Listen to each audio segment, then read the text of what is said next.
Hi, and welcome back to episode 2 of Bloodstains and Brush Pens. Today, we are going to cover the case of Phoenix Coldon. She sat in her car on a Sunday afternoon, just 1 week before Christmas, a 23-year-old violinist, fencer, and devout Christian woman, with her whole life ahead of her. Moments later, she drove away and vanished. Her name is Phoenix Lucille Coldon, and her disappearance isn't just a mystery. It's a case that blurs the lines between control and freedom, secrets and safety, faith and fear.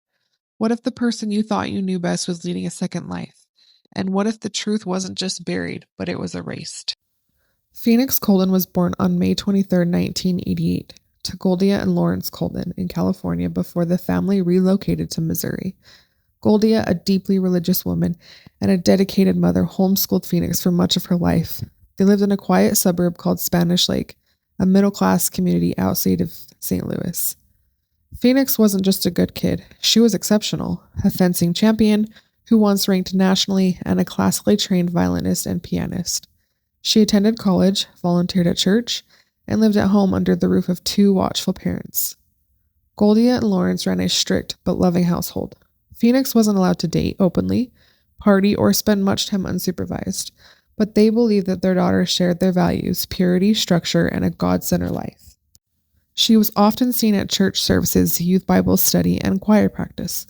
Her mother once said Phoenix was the kind of girl every parent dreams about, but dreams can hide secrets. December 18th, 2011. That morning, everything seemed normal. Phoenix attended church with her mother, then she returned home. They had lunch. Phoenix spent the early afternoon outside practicing her driving skills in the family's driveway, something she did often. Around 3 p.m., Goldia looked out the window and saw her daughter sitting in the black 1998 Chevy Blazer she was talking on her phone. And that would be the last time anyone in her family ever saw her. Phoenix drove off without telling anyone where she was going. She left behind her purse, her ID, her glasses, and chillingly, she never returned. 2.5 hours later, at approximately 5:27 p.m., her car was found running in East St. Louis, Illinois. The driver's side door was wide open, the engine was on, her belongings were inside, but Phoenix was gone. Police had the vehicle towed and impounded, but a erratic error would cause devastating delay. Because the vehicle was in Phoenix's name, not her parents', the Coldons were not notified about the car's discovery for over 2 weeks. Those were crucial weeks, the kind that make or break a missing person's case. When Phoenix didn't come home, her parents called friends and family. They then filed a missing persons report, but police treated it initially as a possible voluntary disappearance. But the Coldons knew better. Phoenix wouldn't leave her music, her fencing, her faith. She wouldn't leave them, not without a word, or would she? As they dug into her life, the image of the perfect daughter began to crack. Phoenix had 2 cell phones, one her parents knew about, the other prepaid and secret.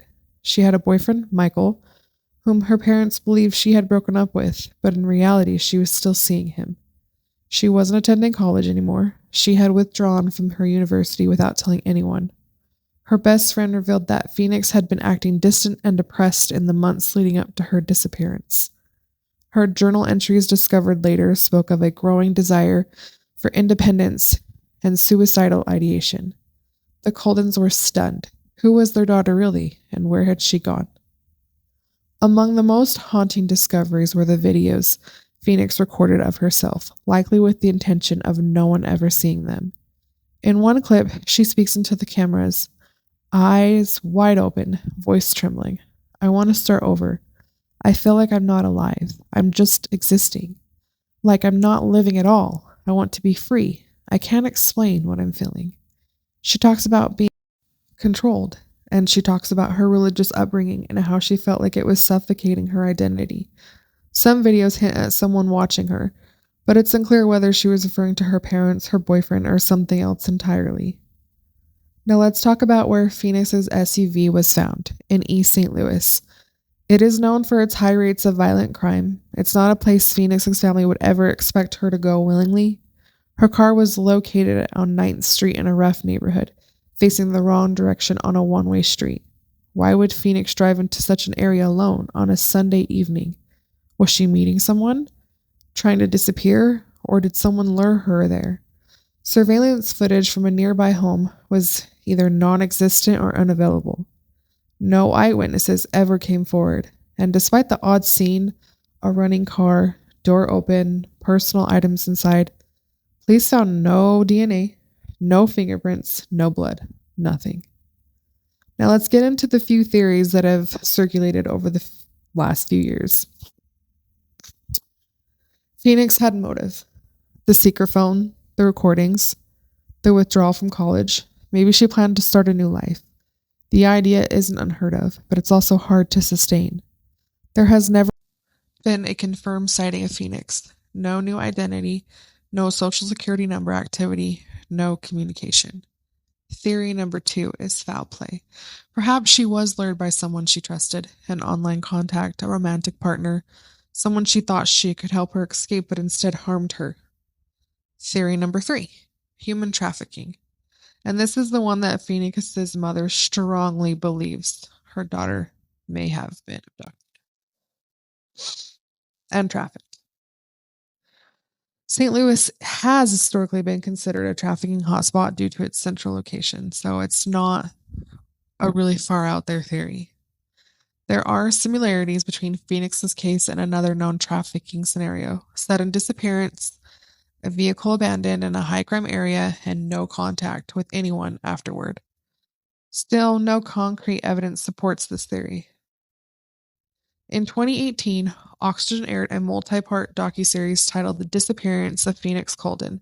It introduced a private investigator named Chandra Thomas. I'm sorry if I butchered that name. She is a retired police officer, Joe Delia, who worked independently to re-examine the case. The series uncovered shocking clues. Phoenix may have used a different name online and had social media accounts separate from those known to her family. Witnesses in East St. Louis suggested that Phoenix might have been seen getting into another car. Her relationship with her boyfriend may have been more intense and potentially abusive than previously thought. Despite this renewed attention, no major breakthroughs emerged. So where is Phoenix now? It has been more than a decade since Phoenix disappeared. Her case remains open, and her parents remain hopeful. But the lack of evidence, the contradictions in her life, and the chilling silence that followed her disappearance make her story one of the most unsettling unsolved cases in modern history. Was she running to something or running from something? Did Phoenix Coldon vanish by choice, or was the choice made for her? One thing is certain: someone knows what happened. And until that truth surfaces, Phoenix remains a ghost between two lives, the one she lived and the one she might have been trying to find. If you know anything about the disappearance of Phoenix Coldon, please contact the St. Louis County Police Department or the National Center for Missing and Exploited Children. This case deserves closure, and Phoenix deserves to be found.